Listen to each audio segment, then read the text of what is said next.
Money has no life in itself. It is dead paper, animated only by your assumption. The moment you feel yourself wealthy, you breathe life into abundance, and it must appear. Tonight, I will take you through the 7 laws of money, not as men teach it, but as imagination decrees it. In this lesson, you will discover the exact laws by which imagination creates wealth. I will strip away the superstition that money comes by toil, luck, or chance. You will see that all money is the outpicturing of an inner state. You will learn how to assume riches, how to feel the reality of abundance before the evidence appears, and how to remain faithful when the world denies it. When you finish this hour with me, you will hold the key to money as surely as you hold the key to breath itself. Perhaps you have tried affirmations, hard work, even prayers, and still your hands feel empty. You wonder, am I doing this wrong? Why does money slip away from me? You are not alone. Many wrestle with the same doubts. But hear me, money is never the problem. The only obstacle is the state you insist on occupying. Tonight, I will show you why poverty persists when you look to the 3D world, and how wealth appears the moment you dare to ignore appearances and live in the end. You will see that the world is not against you, it is you, pushed out. So here is what awaits you in this hour. I will unveil the 7 great laws of money as revealed through the law of assumption. We will begin with the foundation, that consciousness is the only reality, and money is but its shadow. Then we will move into the art of assuming wealth, of praying, believing that you already have it, of revising your past to dissolve financial failure, of maintaining the mental diet that refuses poverty, and of persisting until the outer world bends. Along the way, I will share the parables and testimonies of those who proved the law in money receiving inheritances, promotions, unexpected windfalls be nothing more than an imaginal act. Stay with me, for before we close, I will give you one simple practice you can use tonight, and if you are faithful to it, you will never again call yourself poor. Let us begin. What most people never stop to consider is this simple but life-changing truth. Money in itself has no power, no life, no authority over you. Look at it carefully. It is dead paper, colored ink, numbers on a screen. It moves only when something deeper commands it to move. And that deeper thing is not the economy, not your employer, not even opportunity. It is your own consciousness of being. Here's something most people completely miss. Your bank account is not the cause of your feeling. It is the effect. Your mood is the projector, and the figures you see are nothing but the film it plays. Now let me paint this picture. Imagine 2 men walking down the same street. One looks at the shops, the houses, the passing cars, and feels himself small, lacking, excluded from wealth. He thinks, how could I ever afford this? That man walks in poverty, no matter what sum is in his pocket. The other man, with the very same outward circumstances, walks with the quiet inner knowing that everything he desires is already his in consciousness. He looks at the houses and sees his own home. He looks at the cars and feels the keys in his hand. He does not deny appearances, he transcends them. One man sees himself as a grasshopper, the other as a giant. And as the book of Numbers tells us, we were in our own sight as grasshoppers, and so we were in their sight. The world only reflects the way you see yourself. Why does this matter so much? Because until you grasp this principle, you will chase money as though it were the master. You'll toil, you'll labor, you'll check balances and count pennies, never realizing that you are the source of the flow. Getting this wrong keeps you in bondage, always waiting for the outer to change. But when you get it right, when you see that consciousness alone creates, suddenly the burden lifts. You no longer beg the world to treat you better, you command it by assuming better within yourself. So what is the solution? It is to start right now by revaluing yourself. Stop measuring your worth by the numbers in your hand or the figures in your account. Measure yourself only by what you dare to assume in imagination. Say within, I am wealthy. I am prosperous. I am already in possession of the thing I seek. Do not wait for outer confirmation. The outer is the echo, and the echo must follow the voice. The voice is your assumption. And how do we prove this? I have seen it time and again. Students of mine who were down to their last dollar chose to feel themselves secure, abundant, provided for, and money came to them in ways they could never have devised. Inheritances appeared, forgotten debts were paid, promotions were offered, gifts were given. Not because they worked harder or begged longer, but because they changed the inner state that commands the shadow. You can trace it in your own life. When you felt rich inwardly, doors opened. When you felt poor inwardly, everything seemed to close. So I ask you now, which man are you?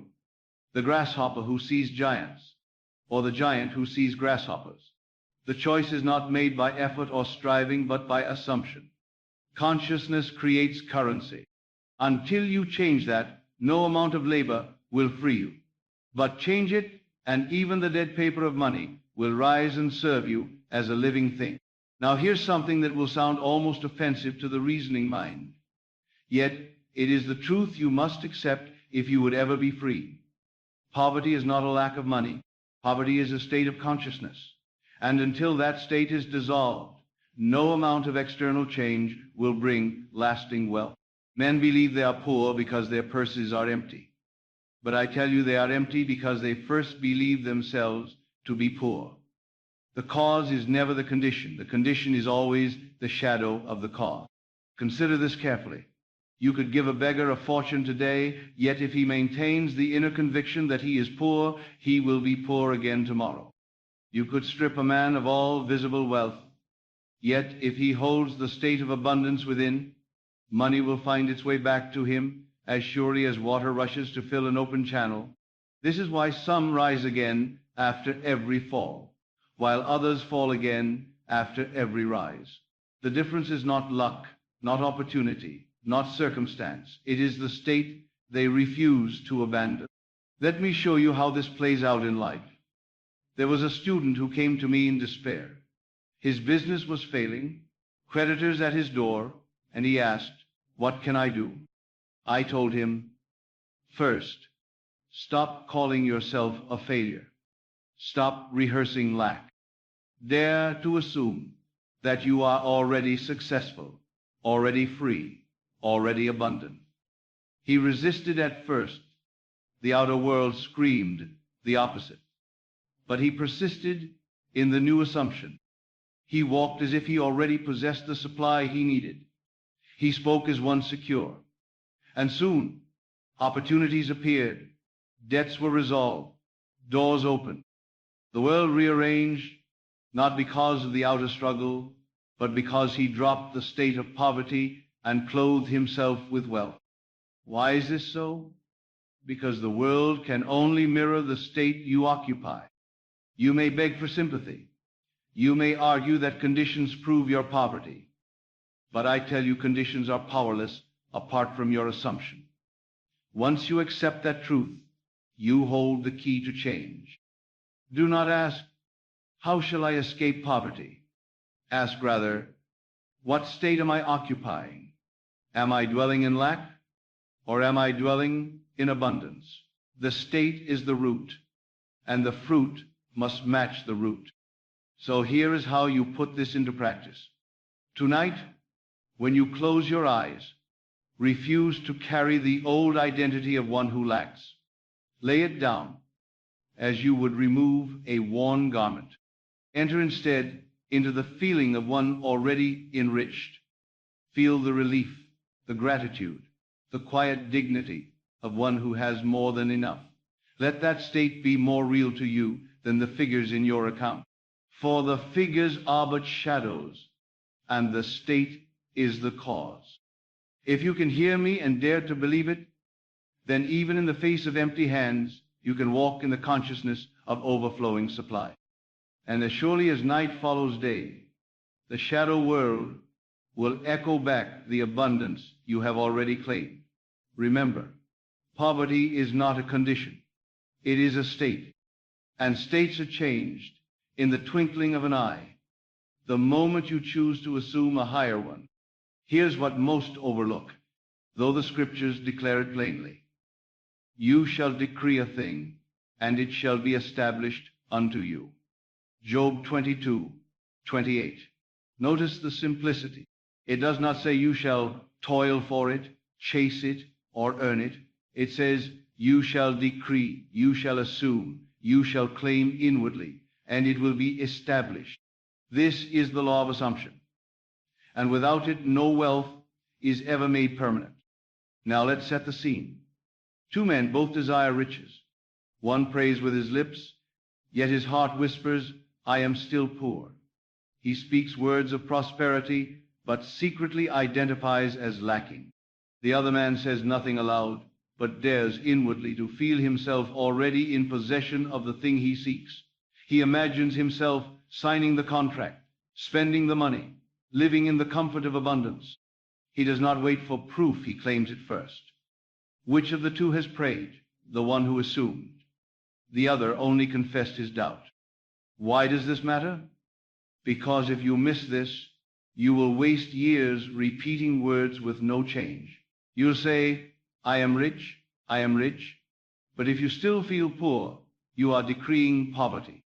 Getting this wrong binds you to frustration, but getting it right unlocks the treasury of heaven. When you decree from within, when you say, I am wealthy, and feel it true, you set in motion the only power that creates. So what is the practice? Begin by stripping away the future tense. Do not say, I will be rich one day. That day never comes. Speak it now. I am. The sacred name revealed to Moses was, I am that I am. Every addition you make to I am becomes your decree, and the world must establish it. If you join I am with lack, you create lack. If you join I am with wealth, you create wealth. It cannot fail, for consciousness is the only creative power. And how do we know this is true? Time and again it has been proven. A student once told me he had nothing, not even the fare to travel home. Yet he dared to decree, I am supplied. He imagined himself with the ticket in hand. Within the hour, someone approached and offered him exactly the fare he needed. Was this coincidence? No. It was the shadow obeying the decree of consciousness. So let me ask you, what are you decreeing right now? Every time you sigh and say, I am broke, you establish it. Every time you say, I am struggling, you decree it.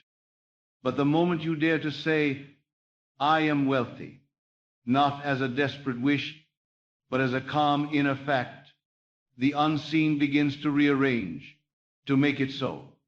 Decree it now. Say within yourself, I am wealthy. I walk in abundance. I am already supplied. And watch how swiftly the shadow must obey the voice. Now here is where many stumble. They decree, they assume, they even feel it real for a moment, but then the outer world denies it. The bills come due, the account looks the same, the opportunities seem absent, and so they abandon the assumption and return to the old state. Yet the very resistance they see is proof that the seed has been planted. Faith is not proven when everything agrees with you. Faith is proven when the world contradicts you, and you still hold fast to the inner vision. Think of the prodigal son. He squandered his inheritance.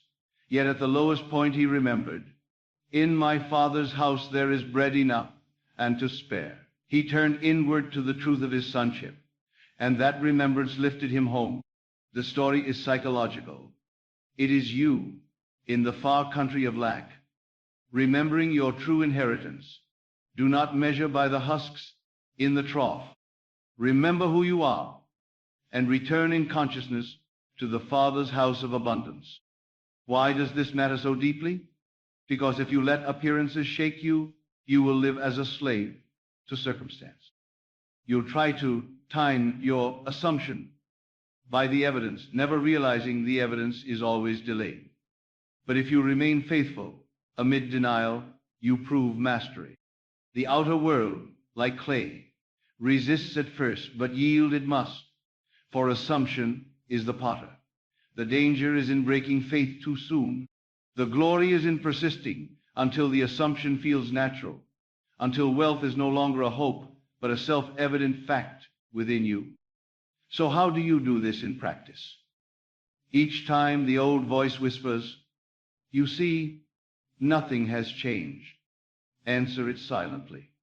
I am wealthy. I have received. Do not argue with the senses.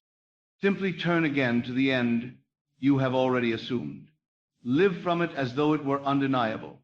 Walk as one who knows he carries the keys in his pocket, even if the pockets appear empty. That knowing is the seed, and seeds grow in silence before they break the ground. I recall a student who was pressed on every side. His debts piled up, no prospect of relief. Yet he refused to surrender the inner claim. He told no one of his struggle. He walked as though already free.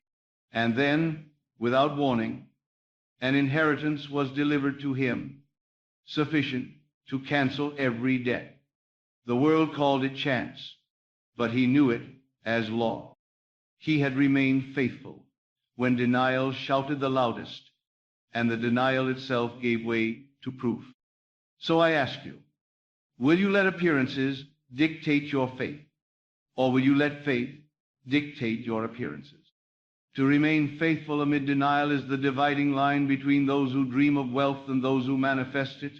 Hold the assumption until it feels more natural than doubt, and the shadow world cannot help but obey. Here's something you must hear with all seriousness. Words alone have no creative power. You can repeat affirmations 1,000 times. You can speak prosperity into the air day and night. But if the words are not clothed with feeling, they fall lifeless to the ground. For it is not the phrase that impresses the subconscious. It is the mood behind the phrase. Feeling is the secret, the only medium by which thought becomes fact. Think of it this way. A man may declare, I am rich, while inwardly trembling with fear of poverty. What is he really impressing upon his deeper self? Not wealth, but poverty. The subconscious does not hear words, it receives only the vibration of feeling. Another man may never speak a word aloud. Yet if he falls asleep in the quiet satisfaction of abundance, he has prayed more effectively than the one who chanted for hours. Why does this distinction matter? Because if you miss it, you will waste your strength in empty repetition, hoping that sound will create substance. Getting it wrong leaves you discouraged, wondering why nothing changes. But once you see that feeling is the substance, you'll stop chasing words and start cultivating states. Imagine the difference. With words alone, you are like a man knocking at a door but never stepping inside. With feeling, you are already within the house, seated at the table, tasting the feast. So what then is the practice? Whenever you affirm, whenever you pray, ask yourself, what am I feeling right now? Do not settle for dry words.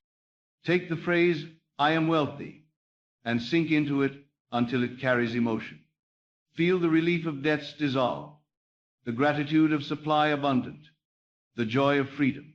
Let your body relax as though it were already so. That inner sigh of satisfaction is more powerful than hours of hollow speech. And here's the proof.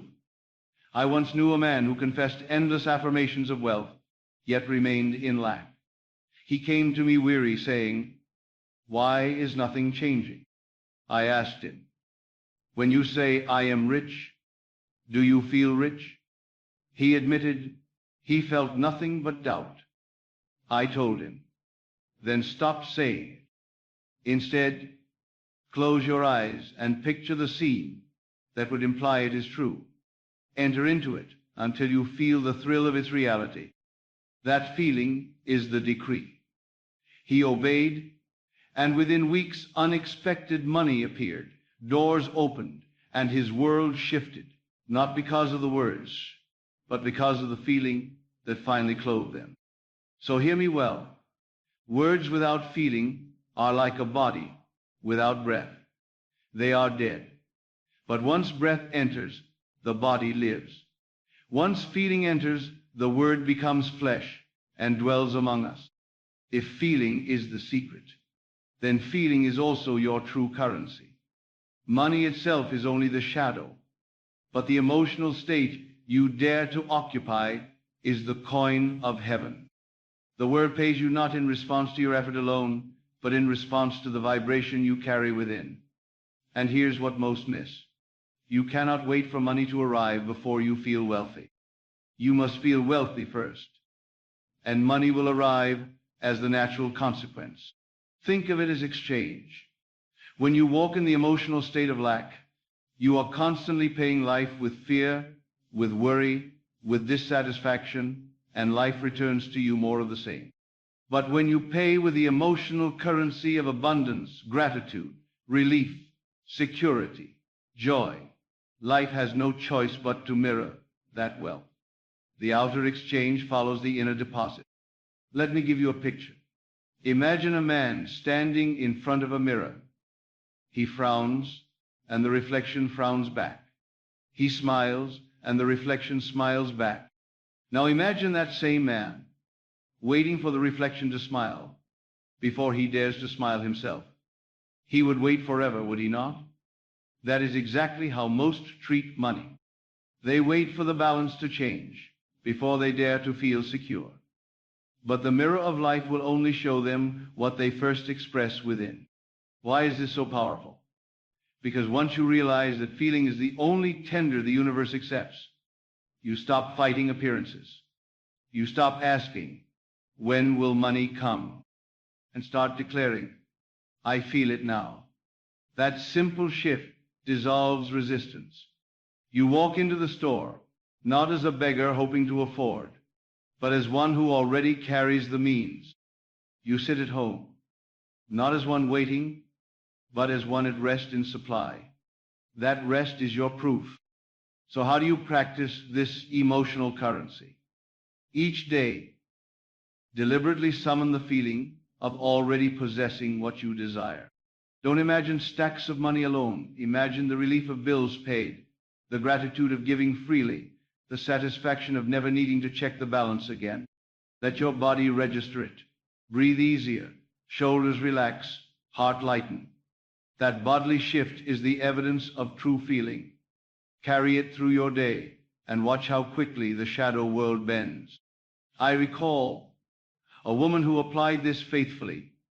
She had nothing in her account, but each night she entered the mood of abundance. She saw herself handing gifts, felt the joy of giving, imagined the dignity of security.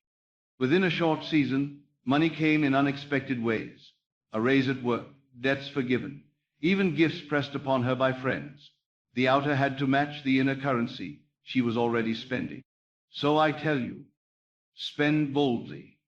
Pay life with the feeling of abundance, and life will return to you, pressed down, shaken together, running over. Feeling is the only currency that never fails. Here is something most people have entirely misunderstood. Prayer is not pleading with a distant God to change your circumstances. Prayer is not begging, bargaining, or hoping that maybe your request will be granted. True prayer is claiming. It is the bold assumption that what you desire is already yours. When ye pray, believe that ye have received, and ye shall receive. Mark 11:24. Notice the order. Believe you have received first, only then shall you see it. Now, most reverse it. They look at the empty purse, the unpaid bills, the absence of opportunity, and they pray from that state. hoping that by enough pleading, something will change. But that is not prayer. That is confession of lack. You cannot pray effectively from poverty. You must pray from wealth. You must enter the inner chamber of imagination and feel the wish fulfilled. Then, and only then, has true prayer begun. Why does this matter? Because when you understand prayer this way, you will never again cry out as a beggar. You will approach prayer as a son in his father's house, one who already possesses all things. Getting this wrong keeps you forever asking but never receiving. Getting it right transforms prayer into the master key, opening doors effortlessly because the doors are already yours. So how is this practiced? When you pray, do not frame your request in the future tense. Lord, give me wealth. Instead, frame it in the present accomplished fact. Father, I thank you, for it is done. Feel the gratitude of one who already holds it. See the bills marked paid. Hear the words, congratulations. Sense the relief and the joy. Rest in that mood, for that mood is prayer. Let me prove this with a story. A man once came to me desperate for money to pay his rent. He prayed constantly, but nothing changed. I asked him, when you pray, do you still feel anxious? Still feel lacking? He said yes. I told him, then you are not praying. Stop asking. Instead, assume the rent is already paid. Feel the relief of the receipt in your hand. Give thanks as though it were already done. He obeyed. That very week, money came from an unexpected source, enough to pay not only the rent but to carry him beyond. What changed? Not the world first, but his prayer, from begging to possessing. So hear me clearly. Prayer is not about asking for wealth. Prayer is the assumption of wealth already possessed. When you enter into that state, the outer world must bear witness to the inner decree. There is no more powerful moment to impress wealth upon the subconscious than in the final minutes before sleep. For as you drift from the waking world into the depth of slumber, the conscious mind grows quiet, and the subconscious stands open, undefended, ready to receive. Whatever feeling you carry across that threshold becomes the seed planted in the fertile ground of your being. And the subconscious, never questioning, never reasoning, simply accepts and brings it forth into form. Most people close their eyes, rehearsing the worries of the day, bills unpaid, opportunities missed, accounts too small. And then they wonder why each morning greets them with more of the same. They carried lack into sleep, and lack returned to them multiplied. But I tell you, you can reverse this pattern tonight. You can choose instead to fall asleep in the wish fulfilled, entering the dream world, already wealthy, already secure, already abundant. That state, carried into sleep, is prayer in its highest form. Why is this so decisive? Because sleep is the daily death and resurrection of man. As you enter it, you lay down the old state. As you rise, you bring forth the new. To go to bed poor in consciousness is to resurrect poor in circumstance. To go to bed rich in consciousness is to awaken to signs of abundance. If you understand this, you hold the key to continual transformation. So how do you practice?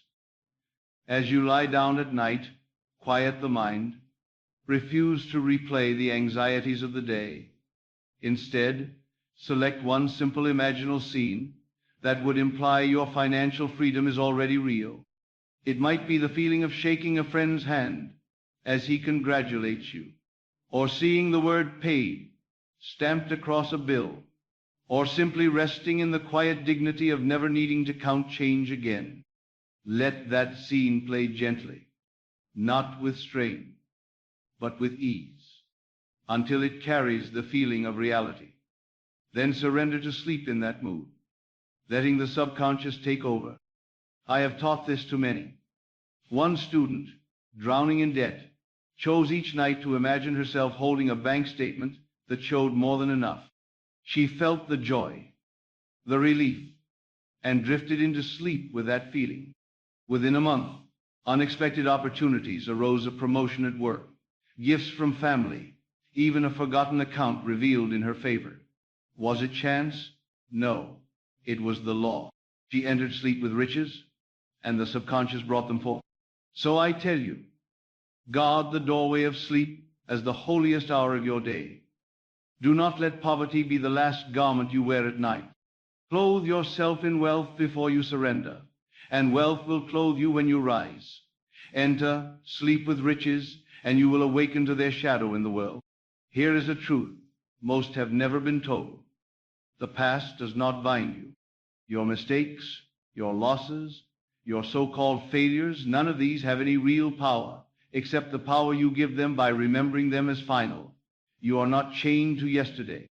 You are chained only to the state you continue to occupy. And the tool that severs the chain is what I call revision. Through revision, you take the very memory that once condemned you and rewrite it as though it had always worked in your favor. And because the subconscious accepts what you vividly assume as true, it rearranges your world to reflect the revised story. Think of how many times you have rehearsed your financial failures. You tell the story of the deal that fell through, the money you lost, the mistake you made. Each time you tell it, you impress it deeper, and the world dutifully echoes it back with more failure, more lack, more regret. But what if, instead of rehearsing, you revise? What if, instead of remembering loss, you remembered gain? That single shift would alter everything. For the subconscious does not distinguish between actual and imagined memory. It only accepts what you feel to be true now. Why does this matter? Because until you revise the past, you carry its weight into every new attempt. You may set goals for wealth, but deep inside you whisper, "Remember when I failed before?" And that whisper becomes the seed of yet another failure. Getting this wrong means living in cycles of lack. Getting it right sets you free to build a new pattern unburdened by the old. So what is the practice? Tonight, call to mind one scene of financial failure. See it clearly. Then, in imagination, change it. If you once saw the letter of rejection, imagine it now as a letter of acceptance. If you once felt the sting of loss, imagine instead the thrill of gain. Rewrite the words spoken, the outcome experienced, until you feel the new scene as real. Relive it in this new way until the old memory dissolves. Then let it go and walk as though it always happened in your favor. I knew a man who owed a large debt. He rehearsed it constantly, cursing his mistake. I told him, revise it. Each night, imagine the debt paid, the creditor shaking your hand in gratitude, the account cleared. He obeyed. Within weeks, arrangements were made that wiped out the debt entirely, in ways he never could have plotted. Was it chance? No. He changed the memory, and the world changed with it. So I tell you, erase the failures, rewrite the losses, revise the past, and you will free the future. You are not bound to the story you once lived. You are bound only to the story you dare to assume now. The moment you revise, you step into freedom. But hear this clearly. It is not enough to touch the past with imagination for a moment. You must begin to live from the revised past as though it had always been so. For the subconscious, once impressed, builds your world according to the story you now accept. If you continue to revisit the old memory, doubting the revision, you give life back to the failure. But if you walk forward from the cleansed past, the world will unfold as though the old wound never existed. Think of it like this. A man once burdened by debt revises the memory of that debt as paid. If he clings to the revision, tomorrow he wakes not as one afraid of creditors, but as one free. He answers the phone without fear. He looks at his accounts with calm. He speaks as a man secure. And because he acts from that new memory, life aligns itself with his new state. The revision is not just an isolated imaginal act. It is a seed that grows into a new pattern of being. Why is this crucial? Because many attempt revision yet fail to persist in its fruit. They revise the memory at night but wake in the morning rehearsing the old story. They cancel their own miracle. But those who remain faithful to the revised past discover that not only does the outer world change,